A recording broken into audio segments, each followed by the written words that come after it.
प्रिय विद्यार्थियों, देव classes YouTube channel पर आप सभी का एक बार पुनः स्वागत सम्मान। मैं आज आपको 1857 की क्रांति का अंतिम भाग 4 पढ़ा रहा हूं। इससे पहले मैंने इसके 3 भाग पढ़ा दिए थे। राजस्थान में 1857 की क्रांति के संदर्भ में मैं आपसे एक प्रश्न कर रहा हूं। अगर प्रश्न आता है कि ये किसने कहा कि राजस्थान में 1857 की क्रांति के संदर्भ में ये किसने कहा कि यदि अगर भविष्य में भारत में क्रांतिकारी संगठित होते हैं, अगर भविष्य में भारतीय क्रांतिकारी संगठित होते हैं तो संगठन की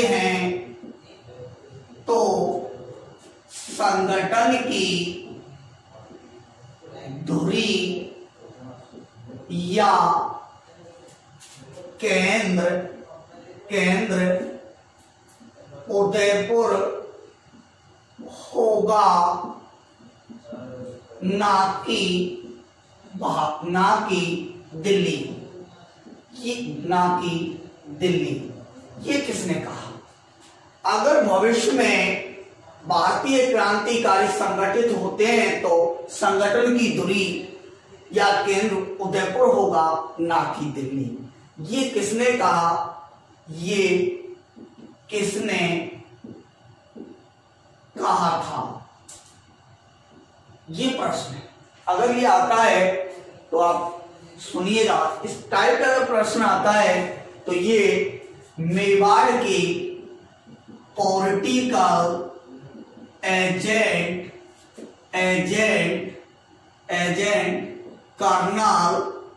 कर्नल माइल्स ने कहा था। माइल्स याद रखें, मेवाड़ के पॉलिटिकल एजेंट ने कहा था। विकल्प में मेवाड़ का पॉलिटिकल एजेंट या मारवाड़ का पॉलिटिकल एजेंट या जयपुर का पॉलिटिकल एजेंट, तो ये सावर्स के बाद जो पॉलिटिकल एजेंट बने माइल्स, उन्होंने कहा था कि अगर भविष्य में कभी भारत में क्रांति के लिए भारतीय संगठित होंगे तो संगठन की धुरी उदयपुर होगी, ना कि दिल्ली। ये मेवाड़ के पॉलिटिकल एजेंट माइल्स ने कहा था। आप तो इससे भी याद लगा लेना, उदयपुर मेवाड़, लेकिन माइल्स, कर्नल माइल्स को याद रखें। तो इस टाइप का एक प्रश्न मैंने आपको बताया है। मैं आपको 1857 की क्रांति की 3 वीडियो में मैंने आपको रशीदाबाद की छावनी में 1857 की क्रांति, नीमच की छावनी में 1857 की क्रांति, कोटा में 1857 की क्रांति, ऐसे अनेक पॉइंट बताए थे। आज बता रहा हूं, मैंने जो छोड़ा था वह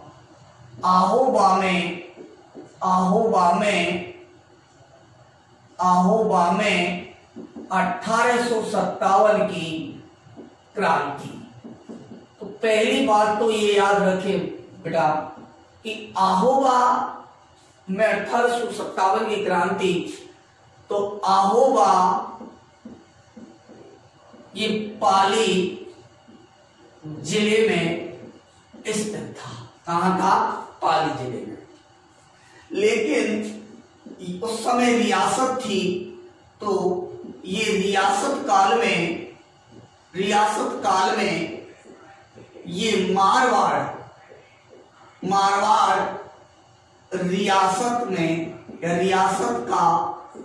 रियासत का ठिकाना या जागीरी थी। इतना सा आपको ध्यान रखना है। 1857 की क्रांति के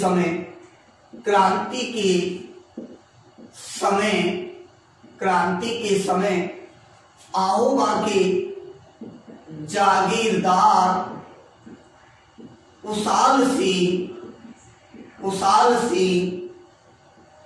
चंपावत थे। कुशाल सिंह चंपावत क्रांति के समय आहोबा के जागीरदार थे। दूसरा, मारवाड़ के शासक तख्त सिंह थे। मारवाड़ के शासक तख्त सिंह थे। तख्त सिंह और कुशाल सिंह में विवाद चल रहा था और इस विवाद के दो कारण थे। जागीरदार और मारवाड़ के शासक में दो विवाद के कारण थे। एक कारण तो ये था कि रेख चाकरी और हुक्मनामा, ये उत्तराधिकार कर है। हुक्मनामा और चाकरी रेख चाकरी, ये दो प्रकार की जो कर थे, इन करों में वृद्धि कर दी थी। करों में वृद्धि कर दी थी। एक तो रेल चाकरी में आप प्रश्न आए कि रेल चाकरी हुक्मनामा क्या है। तो हुक्मनामा तो एक उत्तराधिकार कर था। एक नया जागीरदार बनता है, एक हटता है, तो जो कर लिया जाता है उसे हुक्मनामा कहते हैं। रेत चाकरी अर्थात एक जागीरदार को, ध्यान से सुनना, रेत चाकरी क्या है? एक जागीरदार को शासक के यहाँ गुलामी करने के लिए, सेवा करने के लिए कर्मचारी नौकर भेजे जाते थे, इसको रेत चाकरी कहते थे। तो इनकी संख्या बढ़ा दी कि आपको इतने नौकर भेजने, इतने चाकर भेजने, इतने सेवक भेजने हैं आप जागीरदार को। तो कुशाल सिंह पर एक तो रेत चाकरी की संख्या में वृद्धि कर दी, आपको इतने नौकर कर्मचारी भेजने, इतने गुलाम भेजने, और एक हुक्म उत्तराधिकार कर, हुक्मनामा कर है, उत्तराधिकार कर है इसमें, और ये एक प्रथा है। ये क्या है? प्रथा। और ये कर है हुक्मनामा, रेत चाकरी प्रथा है। याद रखना, रेत चाकरी क्या है और हुक्मनामा क्या है? हुक्मनामा तलवार बंधाई कर, तागीरात, कैद खालसा, ये सब उत्तराधिकार कर है। आपको बता देना चाह रहा हूं मैं, कभी भी आपसे इस टाइप के प्रश्न आए प्रिय विद्यार्थियों, अब जीवन में इस तरह के बहुत अच्छे प्रश्न बनते हैं, कभी भी किसी भी कंपटीशन में बनते हैं। जैसे तलवार बंधाई कर, तलवार बंधाई कर, ये भी उत्तराधिकार कर है। एक है तागीरात, एक है हुक्मनामा, कैद खालसा, खालसा ने कैद खालसा, मुगल लेते थे इसको, ये सब उत्तराधिकार करें। तो याद रखना, तागीरात, कैद खालसा, तलवार बंधाई, हुक्मनामा, ये सब उत्तराधिकार करें। ऐसा ही उत्तराधिकार कर था ये हुक्मनामा और ये प्रथा है। इनके कारण कुशाल सिंह और तख्त सिंह के मध्य विवाद था, एक कारण। दूसरा कारण यह है कि जो ये तख्त सिंह है, ये आहोबा की जागीरी में से आदि जागीरी को यानी आहोबा का विभाजन कर रहे थे। मतलब इस जागीरी का विभाजन, आहोबा का विभाजन करके और आदि आहोबा की जागीरी ये तख्त सिंह मारवाड़ नरेश अपने दामाद को देना चाहता था। इन दो कारणों से इनके मध्य विवाद था। ये मेरे विद्यार्थियों, इनको याद रखें। रेत चाकरी हुक्मनामा, एक तो ये एक प्रथा कर है, ये रेत चाकरी प्रथा है, हुक्मनामा उत्तराधिकार करे, और एक आहोबा का विभाजन। दो कारणों से जागीरदार और तख्त शासक में विवाद था। इसी समय मैंने आपको उससे अगली वीडियो में बताया था कि एरनपुरा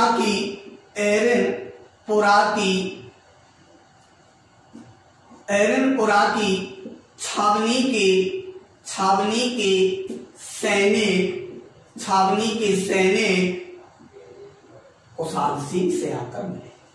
तो देखिए याद रखना, आहुआ में 1857 की क्रांति को प्रेरित करने वाले एरनपुरा की छावनी से इन्होंने कुशाल सिंह से आकर मिले और कहा, कुशाल सिंह हम आपके लिए तख्त सिंह से लड़ेंगे और आप हमारे लिए अंग्रेजों से संघर्ष करोगे।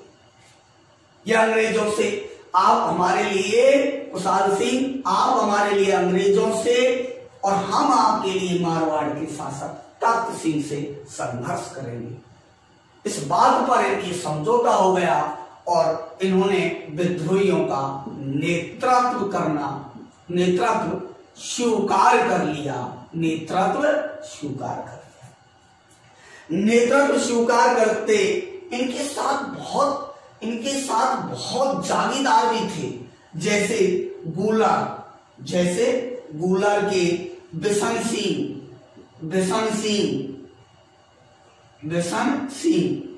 आलनिया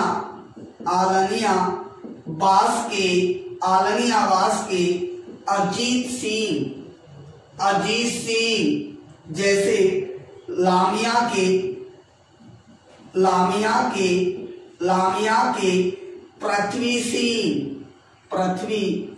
सिंह, ऐसे अनेक ठाकुरों ने कुशाल सिंह का समर्थन किया। इन कारणों से कुशाल सिंह का नेतृत्व, देखो कुशाल सिंह का नेतृत्व शक्तिशाली हो गया, क्योंकि आहोबा की क्रांति, एरनपुरा की छावनी के विद्रोही सैनिक और ये ठाकुरों के सहयोग और कुशाल सिंह की सेना, इनके मिलने से एक बहुत बड़ा संगठन बन गया और 8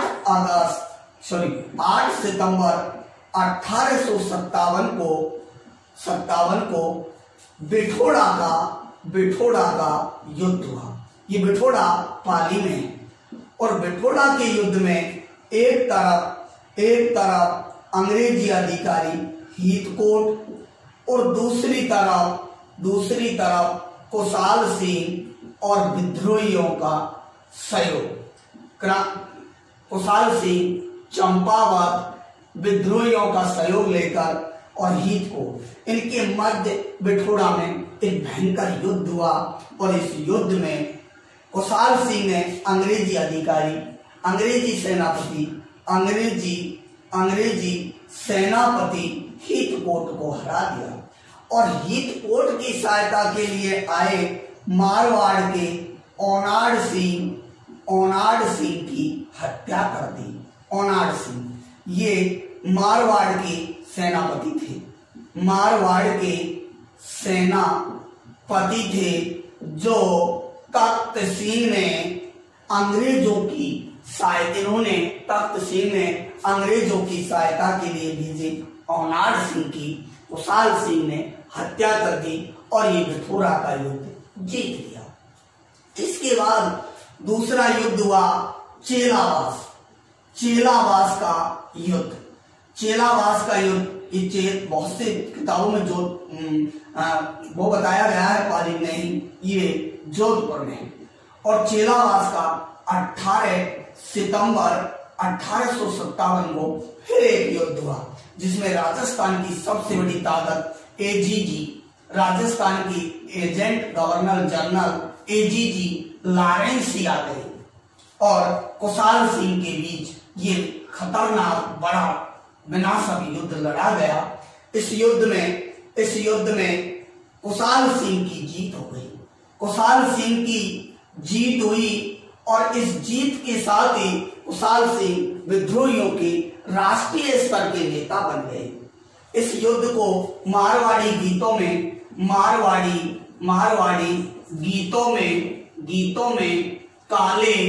काले गोरों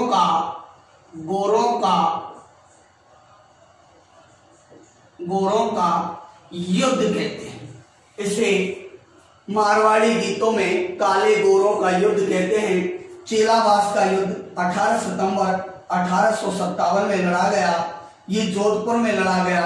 राजस्थान की सबसे बड़ी ताकत एजीजी लॉरेंस को हरा दिया। ऐसे कहा जाता है कि इस युद्ध में कुशाल सिंह की कुलदेवी सुगाली माता ने कुशाल सिंह को 10 सिर और 54 भुजा वाला एक विकराल रूप दिखाया, इसलिए लॉरेंस युद्ध छोड़कर भाग गया।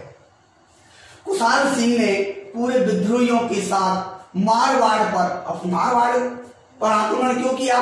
क्योंकि उन्होंने कहा, देखिए यहाँ एग्रीमेंट हुआ, कुशाल सिंह ने कहा मैं अंग्रेजों से लड़ूंगा तुम्हारे लिए, तुम मेरे लिए तख्त सिंह से लड़ोगी। उस वादे को निभाने के लिए मारवाड़ पर आक्रमण कर दिया और मारवाड़ के शासक तख्त सिंह की अनुपस्थिति में वहां के मारवाड़ की पॉलिटिकल एजेंट मॉकमेंसन का सिर काट दिया।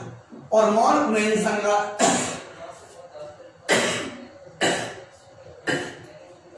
मारवाड़ के पॉलिटिकल एजेंट मॉकमेंसन का सिर काट करके और महल के दरवाजे से टांग दिया, मॉकमेंसन का सिर काट करके और दरवाजे से टांग दिया। गीत गाने लगे, ढोल बाजो चंग बाजो और बाजो बाकियो, एजेंट का सिर काट के दरवाजा सु टांगियो।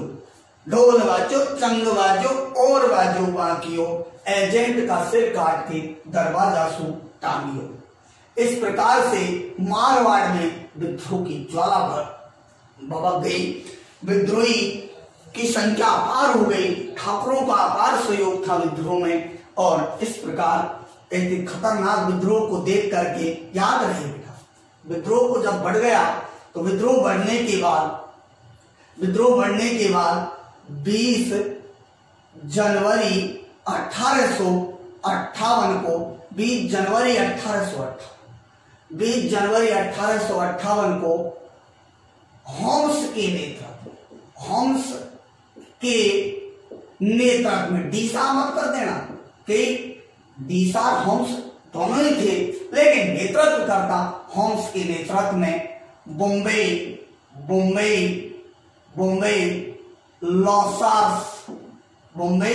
लॉसार्स और गुजराती सेना ने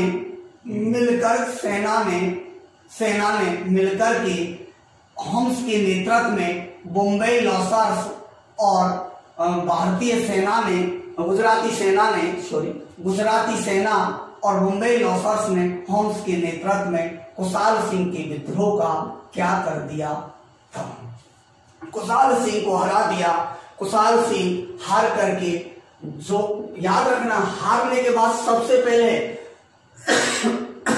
एक प्रश्न बनता है कि कुशाल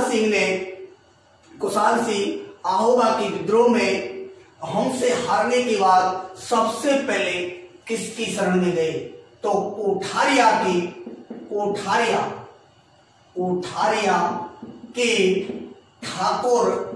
ठाकुर जोध सिंह की शरण में गए। जोध सिंह की सबसे पहले जोध सिंह के आश्रम में। आप कहेंगे जब कुशाल सिंह हार गया, होम्स के नेतृत्व से हार गया, तो आहोबा की यहाँ की जिम्मेदारी किसको सौंप कर गया? यहाँ लामिया के पृथ्वी सिंह को ये जिम्मेदारी या जागीरी सौंप कर गए थे। याद रखना, बहुत बढ़िया प्रश्न बनता है। लामिया के पृथ्वी सिंह को याद रखना है, लामिया के पृथ्वी सिंह को। दूसरी बात 20 जनवरी 1858 में होम्स से हारने के बाद, बॉम्बे लॉसार्स से, गुजराती सेना से हारने के बाद, ये सबसे पहले कोठारिया के ठाकुर जोध सिंह के आश्रम में, यहां से ये सेलूमर के केसरी सिंह की शरण में चले गए। कहां चले गए? केसरी सिंह की शरण। और केसरी सिंह के कहने पर ही नीमच की छावनी में मेजर टेलर के सामने इन्होंने आत्मसमर्पण कर दिया, इनको माफ कर दिया गया। मेजर टेलर के सामने आत्मसमर्पण कर दिया और यहाँ इन्होंने मेजर टेलर के सामने इन्होंने आत्मसमर्पण किया और मेजर टेलर आयोग बनाया गया और मेजर टेलर के आयोग ने ही इनको माफ कर दिया गया, इनको माफ कर दिया। इन्होंने आत्मसमर्पण 1860 में किया। 10 नवंबर 1860 में इन्होंने आत्मसमर्पण कर दिया, लेकिन कुशाल सिंह के बहुत से साथियों को फांसी पर चढ़ा दिया गया। उनकी याद में आहोबा में इनकी याद में आहोबा में 18 पाली में आहोबा की पाली में या सॉरी पाली के आहोबा में 1857 की क्रांति के 2 विजय स्तंभ बनाए गए। क्या बनाए गए? विजय स्तंभ बनाए गए। तो ये है आहोबा में 1857 की क्रांति। बेटा एक प्रश्न आपको मैं यहां बताना चाह रहा हूं, वो इस प्रकार है, इस प्रकार से प्रश्न पूछा जा सकता है कि राजस्थान में 1857 की क्रांति के विजय स्तंभ कहाँ हैं? तो राजस्थान में 1857 की क्रांति के विजय स्तंभ पाली में स्थित है। लेकिन आपको ये भी याद रखना है कि मराठाओं पर विजय का विजय स्तंभ, याद रखना, लिख लो, मराठों पर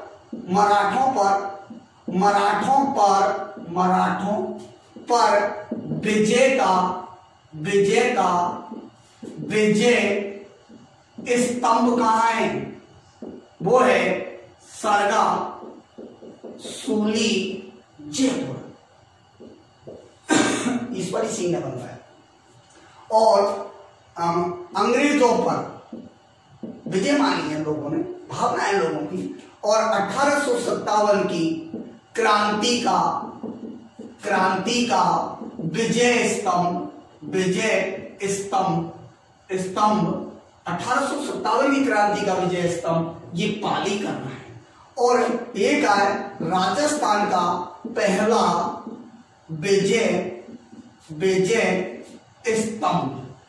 विजय स्तंभ, तब आप कर दिया बयाना। राजस्थान का पहला विजय स्तंभ बयाना, 1857 की क्रांति का विजय स्तंभ पाली, और मराठों पर विजय का विजय स्तंभ सरगासूली जयपुर। और मालवा विजय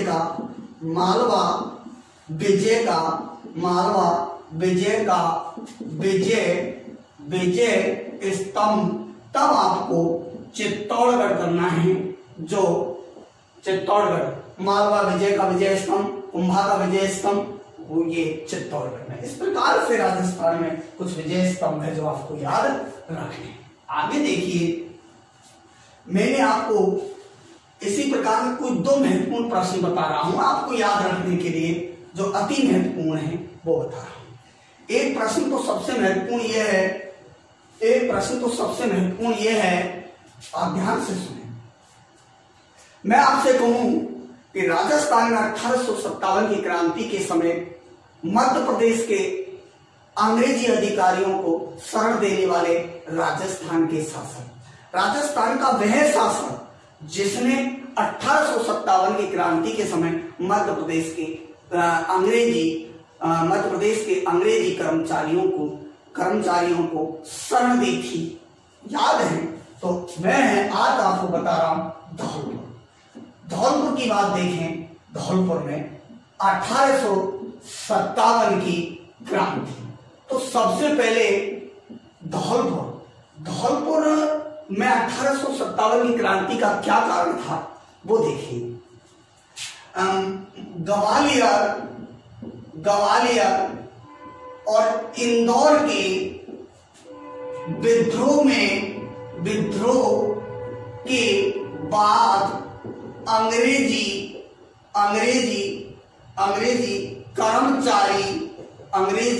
कर्मचारी ग्वालियर में इंदौर से भागकर प्राण बचा करके और कहां जा रहे थे? आगरा। ध्यान से सुनना, कहां जा रहे थे? आगरा। इनको धौलपुर के शासक भगवंत सिंह ने अपने महल में क्या दी थी? शरण।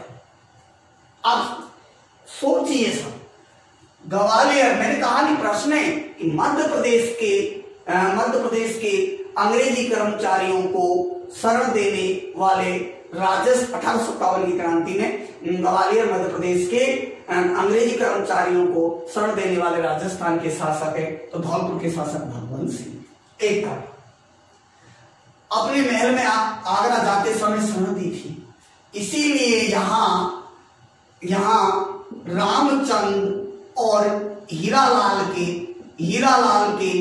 नेतृत्व में 27 अक्टूबर, याद रखना 27 अक्टूबर, कुछ किताबों में 12 अक्टूबर है, गलत है, 27 अक्टूबर 1857 को धौलपुर में विद्रोह हुआ और विद्रोहियों ने भगवंत दास के तोप खाने को लूट लिया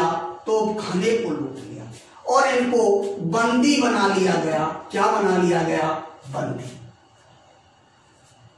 एक बहुत अच्छा प्रश्न है कि इनका अंग्रेजी कर्मचारियों का जो ग्वालियर इंदौर से भागकर आए आगरा जा रहे थे, उनका पीछा कर रहे मध्य प्रदेश के विद्रोहियों ने भी इस विद्रोह में सहयोग किया था। ये याद रखना, मध्य प्रदेश के क्रांतिकारियों ने भी भाग लिया क्योंकि वो इनका पीछा कर रहे थे अंग्रेजी कर्मचारियों का, और उनके कहने पर ही इनके नेतृत्व में ग्वालियर और इंदौर के विद्रोहियों के कहने पर इन रामचंद्र और हीरालाल के नेतृत्व में धौलपुर में 27 अक्टूबर 1857 की क्रांति का विद्रोह हुआ। लेकिन इस विद्रोह का दमन के लिए पटियाला की अंग्रेजी सेना और करोली के शासक मदन पाल की सेना के सहयोग से अंग्रेजों ने इस धौलपुर के विद्रोह का दमन किया था। ये आपको याद रखना है। इसलिए ये दो प्रश्न बनते हैं, बहुत बड़ा प्रश्न बनता है, ये बहुत अच्छा प्रश्न बनता है। ये मध्य प्रदेश के अंग्रेजी कर्मचारियों को, जैसे हमारे मेवाड़ के शासक ने दिया था, शरण दी थी नीमच की छावनी के अंग्रेजी परिवारों को, ऐसे इन्होंने मध्य प्रदेश के अंग्रेजी कर्मचारियों को शरण दी थी। ये प्रश्न बहुत अच्छा बनता है सर। ठीक, अगला पॉइंट है वो देखिए, एक बहुत अच्छा प्रश्न है, वो मैं आपको बता रहा हूं कि राजस्थान का वह शासक जिसने 1857 की क्रांति में अपने रियासत की सीमा में क्रांतिकारियों को प्रवेश करने पर प्रतिबंध लगाया। बहुत अच्छा प्रश्न है, एक बार दोबारा सुनिए बेटा, बहुत अच्छा प्रश्न है। राजस्थान का वह शासक जिसने 1857 की क्रांति के समय अंग्रेजी सरकार का सहयोग करते हुए भारतीय क्रांतिकारियों को अपनी रियासत में प्रवेश करने पर प्रतिबंध लगाया। वो शासक कौन थे? तो देखिए, याद रहे मैंने आपको बता रहा था, और वो है एक बहुत बड़ा प्रश्न यहां से दूसरा और बनता है। मैं दोनों प्रश्नों को आपको एक साथ पढ़ा रहा हूं, इसलिए थोड़ा सा ध्यान से देखें। इससे पहले मैं आपको ये प्रश्न ऐसे भी आता है, जैसे डूंगरपुर के शासक थे, डूंगरपुर के 1857 की क्रांति के समय डूंगरपुर के शासक हों। बहुत अच्छा प्रश्न बनता है डूंगरपुर के, और एक है प्रतापगढ़, दोनों एक साथ ही बता रहा हूं। प्रतापगढ़, बहुत अच्छे प्रश्न बनते हैं दोनों ही। देखिए, अगर प्रश्न ऐसे आए, पहले इसको ले लेते हैं, प्रश्न ऐसे आए कि प्रतापगढ़ के 1857 की क्रांति के समय शासक कौन थे, तो शासक थे दलपत सिंह। दलपत सिंह 1857 की क्रांति के समय प्रतापगढ़ के शासक थे। याद रहे कि इन्होंने ही नीमच की छावनी में अंग्रेजों का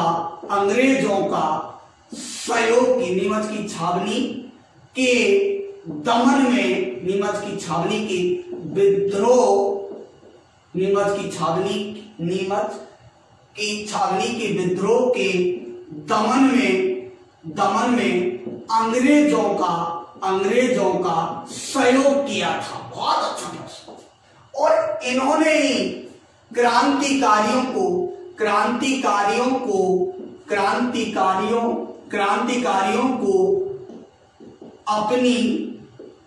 रियासत की सीमा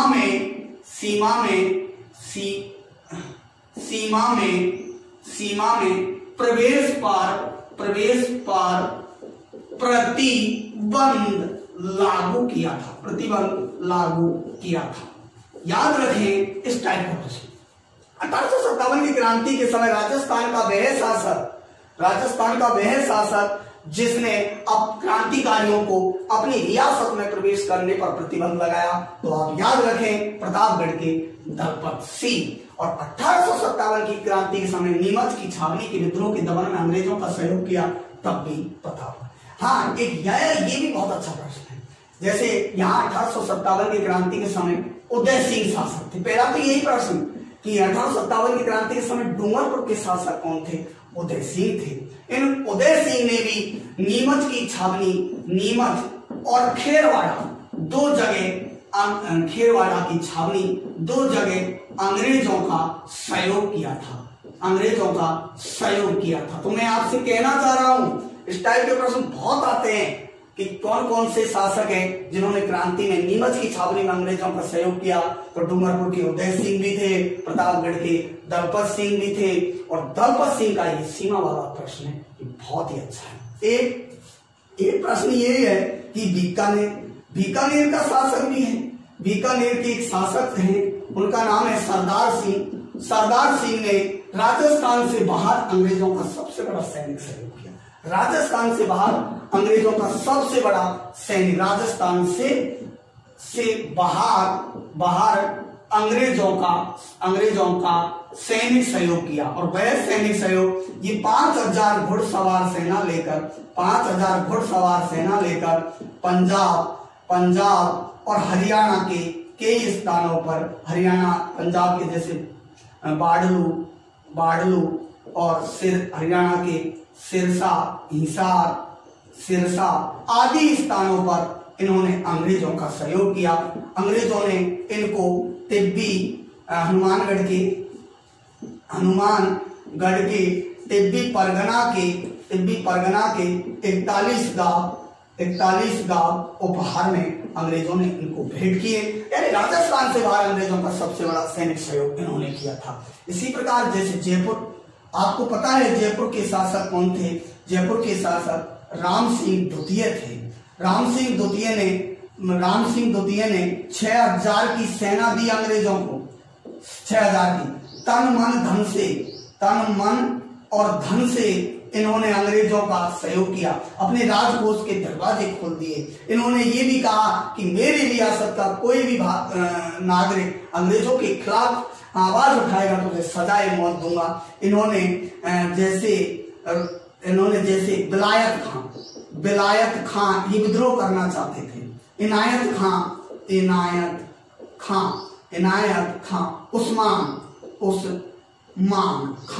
उस्मान खां एक क्रांति करना चाहते थे, इनका भी दमन किया। 6000 अंग्रेजों को सेना दी, तन मन धन से अपना अंग्रेजों को सब कुछ समर्पित कर दिया। अंग्रेजों ने इनको कोट कासिम की जागीरी इनको अंग्रेजों ने उपहार में भेंट कर दी थी। इस प्रकार के प्रश्न आपसे पूछे जा सकते हैं। और जैसे राजस्थान में 1857 की क्रांति में शहीद अमरचंद जो बीकानेर के थे, ग्वालियर के राजकोष के दीवान थे, जिन्होंने 1857 की क्रांति में अपना सब कुछ क्रांतिकारी टैटा टोपे लक्ष्मीबाई को लौटा दिया। इसीलिए अमरचंद भाटिया को फांसी पर चढ़ा दिया अंग्रेजों ने। सबसे पहले राजस्थान पर फांसी पर अमरचंद भाटिया चढ़े थे, इसीलिए अमरचंद भाटिया को राजस्थान का मंगल पांडे कहते हैं। 1857 की क्रांति का भामाशाह कहते हैं। इस टाइप के कई प्रश्न आते हैं। आज ये छोटा सा है। कल अगला वीडियो में मैं आपका टॉपिक चेंज करूंगा, एक बहुत ही अच्छा ट्रिक्स टॉपिक लाऊंगा, इसलिए आप चैनल को देखते रहें, सब्सक्राइब करें। धन्यवाद।